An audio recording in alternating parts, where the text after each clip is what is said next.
বন্ধুগণ, আমি কবি মহিউদ্দিন চৌধুরী মাইকেল আবারও আপনাদের সামনে উপস্থিত হয়েছি একটি রম্য রচনা পাঠ নিয়ে।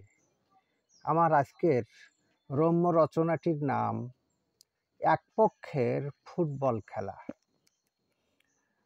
আমি এই রম্য রচনাটি রচনা করেছি আজ 6/1/2025 খ্রিস্টাব্দে।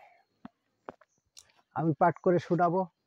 তার আগে আপনারা এখনও আমার এই ইউটিউব চ্যানেলটি যারা সাবস্ক্রাইব করেন নাই, তাহারা সাবস্ক্রাইব করে লাইক, কমেন্ট, শেয়ার দিয়ে পাশে থাকবেন, এই কামনা রেখে আমি পাঠ শুরু করছি।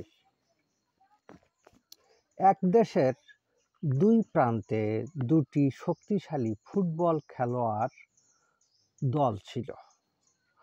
একটি দল আরেকটি দলের সহিত অনেক মতপার্থক্য ছিল।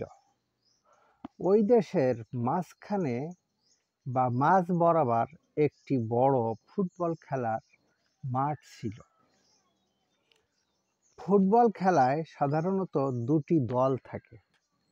প্রতিটি দলে 11 জন করে খেলোয়াড় থাকে। ওই দেশের ওই ফুটবল মাঠে যখন খেলা হতো তার আগে সারা দেশে ব্যাপক প্রচার প্রচারণা করা হতো, যাতে দর্শক সংখ্যা অনেক বেশি আসে এই ফুটবল খেলা দেখতে। এবার যেদিন খেলা হতো সেদিন সারা দেশ থেকে দর্শক এসে মাঠের চারপাশ ভরে যেত। ঠিক খেলার দিন ওই ফুটবল খেলোয়াড় দুপক্ষ চেষ্টা করত যেন অপরপক্ষ বা অন্য ছোট খাটো পর্যায়ের কোনো ফুটবল খেলোয়াড় দল মাঠে না পৌঁছাতে পারে।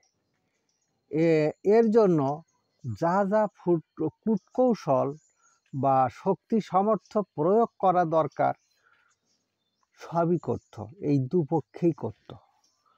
এক পক্ষ আরেক পক্ষের উপরে এরকম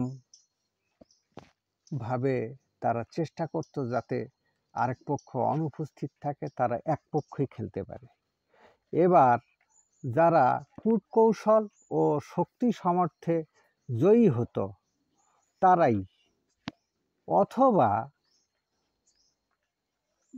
তৃতীয় কোনো বহিরাগত শক্তিধর ফুটবল খেলোয়াড় দল মাঠে ফুটবল খেলতে উপস্থিত হতো। যেহেতু এক পক্ষের খেলা, তাই রেফারি থাকতো না। ফুটবল খেলা সাধারণত 45 মিনিট, মোট 90 মিনিট হয়ে থাকে। মাঝখানে 30 মিনিট হাফ টাইম থাকে। ওই খেলোয়াড়গণ 11 জনের একটি দল ফুটবল নিয়ে মাঠে খেলতে নামতো। মাঠের এক পাশে এই 11 জন খেলোয়াড় থাকতো, আর মাঠের অন্য পাশে কোনো খেলোয়াড় থাকতো না, ফাঁকা। এক পক্ষ 45 মিনিট ধরে যত ইচ্ছা খুশি গোল দিত, যেহেতু মাঠের বিপরীত প্রান্তে কোনো বিপক্ষ খেলোয়াড় দল থাকতো না, তাই সম্ভব হতো। আর এই এক পক্ষ প্রথম 45 মিনিটে বাস্তবে 400-500 বার গোল দিতে পারলেও দাবি করে বলতো আমরা 50,000 বার গোল দিয়েছি। এবার 30 মিনিট হাফ টাইমের পর বাকি 45 মিনিট একই রকমভাবে এই এক পক্ষ খেলত। আর মাঠের চারপাশের বহু দর্শকবৃন্দ, সারা দেশ থেকে আসা এই দর্শকবৃন্দ এই খেলা দেখত। তো আমার এই রম্য রচনাটি আজ এ পর্যন্ত।